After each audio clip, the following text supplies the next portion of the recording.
आपने कहा 2 बच्चे पैदा करो, वो 2 लड़के होंगे या लड़कियां होंगी, ये फैसला कौन करेगा? है भाई, अगर आप कहते हैं कि किसी के घर में 2 लड़के हो गए तो अब लड़की नहीं आनी चाहिए क्योंकि वो तीसरी हो जाएगी, तो सवाल पैदा होता है क्या ये नेचर के खिलाफ नहीं है कि एक आदमी को आप बेटी की नेमत से महरूम कर रहे हो? है भाई, क्या घर में बेटी का वजूद जरूरी नहीं है? घर तो औरत से आबाद होता है। बेटियों से जिस तरह की मोहब्बत बाप को मिलती है वो बेटों से नहीं मिलती।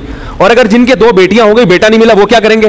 यानी आपने कौम को जब एक नारा दिया है तो इन तमाम एतराजात का जवाब भी तो देना, क्योंकि यूरोप ने यह नारा दिया था, इन एतराजात का जवाब नहीं दिया, लिहाजा उनका खानदान क्या हो गया? बर्बाद हो गया। वो बाद में पछता रहे हैं कि यार हमने क्या किस चीज पे लगा दिया कौम को। तो 2 बेटियां होंगी या 2 बेटे होंगे? अब जिसके एक बेटा एक बेटी हो गई उसको तो चलो बेटा भी मिल गया और क्या मिल गई? बेटी भी मिल गई। अगरचे वो औलाद पे जुल्म यह हुआ कि वो भाई और बहनों की नेमत से महरूम, क्योंकि भाइयों से अलग मोहब्बत मिलती है, लड़की को बहन भी तो चाहिए। अरे आपकी बेटी को बहन की नेमत चाहिए कि वो बहनों से जो बातें आपस में शेयर करती है वो मां और बाप से भी नहीं कर सकती। भाई को भाई चाहिए, बहन को बहन चाहिए, इसी तरह भाई को बहन भी चाहिए और बहन को। ये फैमिली तो इस तरह से बनती है। नेचर के खिलाफ कौम को क्यों लेके जा रहे हैं आप? तो पहला सवाल ये है मेरा जनाब जस्टिस साहब से कि आपने जो कौम को कहा 2 बच्चे होने चाहिए, तो जिनके एक लड़का एक लड़की हो गई, जुल्म तो उन पे भी हुआ कि लड़के को भाई नहीं मिले और लड़की को बहन नहीं मिला, जुल्म तो उन पे भी हुआ, चलो हमने मान लिया। लेकिन बाप और उनकी चलो फिर भी एक बेटा एक बेटी मिल गए माँ बाप, जिनके 2 बेटियां मिली वो बेटे से क्या हो गए? महरूम। उनका बुढ़ापा कैसे होगा? उनको गवर्नमेंट खिलाएगी क्या? अब गवर्नमेंट पे इतना बोझ डाल रहे हो, मकसद गवर्नमेंट पे बोझ को कम करना है भाई ठीक है, लेकिन इससे गवर्नमेंट का बोझ कम होगा या बढ़ेगा? बढ़ेगा। बुढ़ापे में पेंशनें इतनी देनी पड़ेंगी बुड्ढों को क्योंकि उनके पास जवान कमाने वाला घर में कोई भी, तो हर एक की पेंशन जारी करनी पड़ेगी आपको। अभी तो मखसूस किस्म के लोगों की फिर रक्शे वाले को भी पेंशन देनी पड़ेगी, जमादार को भी पेंशन देनी पड़ेगी, टैक्सियां चला रहे उनको भी पेंशन देनी पड़ेगी क्योंकि घर में बेटा कमाने के लिए नहीं है। इसका जवाब चीफ जस्टिस के पास बोलो भाई नहीं है। अगर है तो मुझे बताएं वो। दूसरी बात यह कि जिनके बेटी पैदा हो गई, बेटा नहीं है, अब एक ही हल है बेटे के लिए कि वो अल्ट्रासाउंड करें एक बेटी के बाद, अगर बेटी निकली दूसरी तो उसको कत्ल कर दें मां के पेट में, जैसे कि इंडिया और चाइना में हिंदू लोग करते हैं, इंडिया में और चाइना में चाइनीज करते हैं। चाइना में 2 बच्चों का कानून है, लेकिन वहां ग्रोथ रेशो लड़कों का ज्यादा इसलिए है कि लड़की को पैदा होने पर पाबंदी है। और जो लड़की की जिन्स का पता चलता है ना कि लड़का है या लड़की, ये उस वक्त पता चलता है जब मां के पेट में बच्चे में जान पड़ चुकी हो। ये कितना बड़ा जुल्म है कि आप ग्रोथ रेशो पे कंट्रोल करने के लिए वो मां जो बच्चे की मुहाफिज समझी जाती रही है हमेशा, वही मां अपने बच्चे की क्या बन जाए? कातिल। इसी जुल्म को कुरान ने बयान किया, वइदल मऊदतु सुइलत बिअय्यि ज़म्बिन क़ुतिलत, जिस दिन उस बच्ची से पूछा जाएगा बता तुझे किस जुर्म में कत्ल किया गया, क्योंकि उस बच्ची का कोई वाली वारिस नहीं, वो तो पैदा ही नहीं हुई ना जो केस करे अदालत में। तो आप ये जुल्म पर लोगों को लेकर आ रहे हो, क्योंकि ये ऐसा होगा, कोई भी इस पर राजी नहीं होगा कि मेरी सिर्फ बेटियां हो, हर आदमी को बेटा चाहिए। मुमकिन है इस पे तो कुछ लोग राजी हो जाएं कि हमें 2 बेटे मिल गए, बेटी नहीं चाहिए, लेकिन इस पे लोग राजी नहीं होंगे कि हमें बेटा ना मिले। नतीजा क्या निकलेगा? या तो कत्ल करेंगे मां के पेट में बच्चों लड़कियों को। गवर्नमेंट कितने ही कानून बना ले कि कत्ल ना करो, मगर हर आदमी कत्ल करने की कोशिश करेगा, क्योंकि नेचर के खिलाफ लेके जा रहे हो ना आप। जैसे कि इंडिया में हुकूमत ने कानून बनाए कि बेटी को कत्ल ना किया जाए, मगर फिर भी माएँ क्या करती हैं? अगर मां नहीं करती, शौहर करवाता है जबरदस्ती, मारो इसको मां के पेट में। और कितने दर्दनाक अज़ियतनाक तरीके से कत्ल किया जाता है। मेरे पास केसेस आते हैं, बाज माएँ करती है तो पछताती है बाद में, बच्चे की सांस उखड़ती है मां के पेट में, पता चलता है कुछ जान जा रही है किसी की। तो ये गुनाह किसके कंधों पे होगा? चीफ जस्टिस के, जो ये कौम को क्या सिखा रहे हैं? कितने बच्चे हों, तो जितने करोड़ों लड़कियां मां के पेट में कत्ल होंगी ना लड़के की लालच में, क्योंकि जब 2 ही हैं तो अब तो भाई एक तो बेटा चाहिए। तो इसका चीफ जस्टिस के जिम्मे जवाब क्या है? कर्ज है। और दूसरा तरीका यह कि कत्ल तो नहीं करेंगे, मगर 2 जब हो गए तो 2 बेटियां हुई तो भाई जिसके बेटियां हुई हैं उसको यह इजाजत दी जाए कि आप मजीद बच्चे इस लालच में पैदा कर सकते हैं कि क्या हो जाए? बेटा। तो नतीजा ये निकलेगा कि जिनके 2 बेटे हो गए वो नस्ल रुक गई, जिनके बेटियां हुई तो वो नस्ल चलती रहेगी। तो 6-6, 8-8 बेटियां होंगी बेटे की लालच में, तो ग्रोथ रेशो मर्द और औरत का वो नेचुरल नहीं रहेगा। लड़कियां धड़ाम से और लड़के मार्केट में शार्ट हो जाएंगे।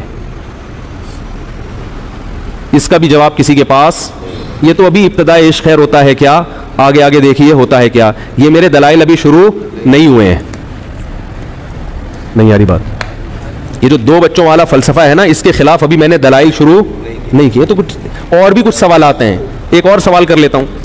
नंबर 2, चीफ जस्टिस साहब तरीका भी बताएं कि 2 बच्चों के बाद हमल रोका कैसे जाए, ऐसा कोई तरीका जो सेहत के लिए नुकसानदेह ना हो। किसी का बाप भी ऐसा तरीका आज तक इजाद नहीं कर सका कि हमल भी रोका भी जाए और सेहत को नुकसान ना हो। वो गोरे नहीं कर सके ऐसा कोई तरीका।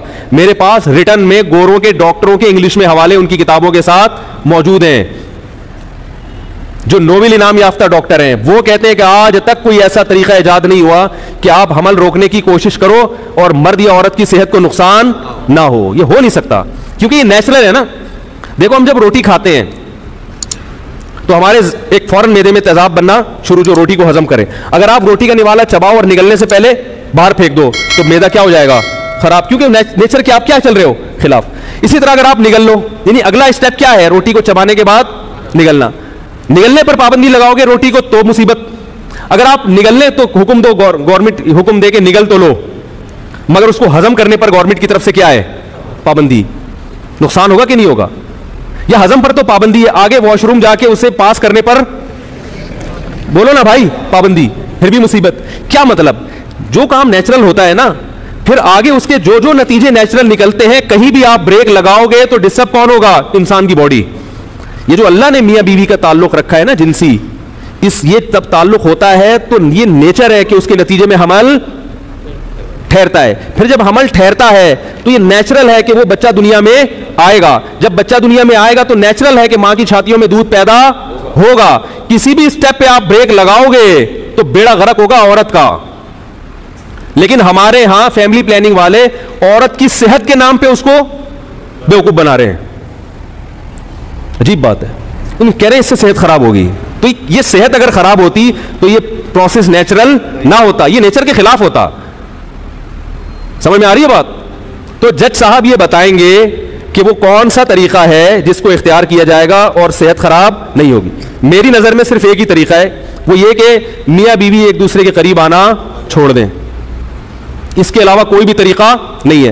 तो फिर ऑल्टरनेट रास्ता जज साहब के जिम्मे है कि जब मर्द अपनी ख्वाहिश पूरी नहीं करेगा तो वो कहां जाएगा? फिर वो कैसे अपनी ख्वाहिश पूरी करेगा? ये सवाल किसके जिम्मे है?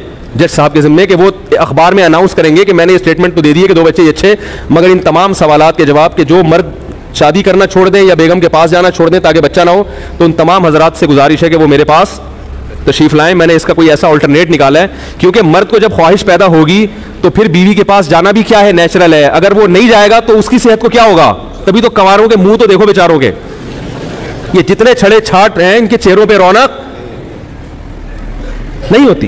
मैंने जिस कंवार में शक्ल देख के बता दो कंवार है साला, चेहरों पे रौनक ही नहीं है। जैसे ही शादी होती है दूल्हा के चेहरे पे रौनक आती है कि नहीं आती? पहले दिन तो वो ब्यूटी पार्लर की रौनक होती है, लेकिन 5-6 दिन के बाद भी पता चल रहा होता है कि इस कमबख्त की माजरत के साथ यानी इतने अरसे के बाद हुई है तो कमबख्ती कहेंगे ना कि इसकी शादी। दुल्हन के चेहरे पे भी नूर होता है, एक अलग से होता है, रौनक होती है। दूल्हा के चेहरे पे भी पकड़ा जाता है वो ये ना कि भाई शादी हुई है। तो नेचुरल है ना। जब तक नेचर के खिलाफ चल रहे थे तो सेहत खराब, अब नेचर पे आ गए तो सेहत अच्छी होना शुरू हो जाती है। तो जज साहब इसका हल बताएंगे कि जाना छोड़ दें, परहेज करना शुरू कर दें। तो जज साहब के पास इसका ऑल्टरनेट, गोरे के पास तो है, तो जिना के सेंटर खोल दिए उन्होंने कहा शादी ना करो, औलाद पैदा ना करो, ये काम करते रहो बैठ के। हमारे पास तो मेरे भाई ऐसा कोई ऑल्टरनेट नहीं है। तभी फिर उनमें जिनाकारी की वजह से दूसरी बीमारियां फैल गई। सही है ना? बाज लोग ये कहते हैं कि वो तो इन सारी चीजों को नहीं मानते, फिर भी इतनी लंबी उम्रें क्यों होती हैं? भाई बीमारी का एक सबब होता है, मगर सेहत के 100 असबाब होते हैं। मैं कहता हूं अगर वो इन चीजों पे ना पड़ते तो उनकी उम्र अगर आज 80 साल हो रही है तो 100 साल से ऊपर जाते वो लोग, क्योंकि वो लोग सिगरेट भी पीते हैं, वो लोग ड्रग्स भी लेते हैं, फिर भी वो 80-80 साल तक जिंदा रहते हैं। तो इसका यह मतलब तो नहीं है कि ड्रग्स लेना सेहत के लिए फायदेमंद है, शराब पीना सेहत के लिए फायदे, ऐसा तो नहीं। वो तो खुद मानते हैं कि शराब पीना सेहत के लिए नुकसानदेह। अंग्रेज अगर शराब पी के भी 80 साल जिंदा रह रहा है, इसका मतलब अगर वो शराब ना पीता तो 120 साल जिंदा रहता। शराब बहरहाल नुकसानदेह है। तो उनकी औरतें फिर भी इतने जो उम्रें लंबी हो जाती हैं इन सब कामों के बावजूद, तो इसका मतलब ये नहीं है कि ये चीजें सेहत के लिए नुकसानदेह नहीं है। इसका मतलब ये है कि अगर वो ये चीजें ना करते तो उनकी सेहतें और ज्यादा अच्छी होती। और हमारे पास बीमारियों के वैसे ही दर्जनों असबाब मौजूद हैं, गंदा पानी, गंदी हवा, ट्रैफिक के धुएं, डीजल, और होटलों के में पता नहीं किन किन चीजों का गोश्त खा रहे हैं। कीमा तो कभी भी होटल का मैं खाता ही नहीं हूं, क्या पता क्या कूट के ले आए वो भाई। गोश्त में तो फिर भी नजर आ रहा होता है ना आदमी कुछ है, पता नहीं क्या छिछड़े, क्या बहुत ही, जब तक सामने ना बने तो हम कीमत मैं तो गोश्त भी नहीं खाता, जो गोश्त का शोरबा होता है ना, सालन,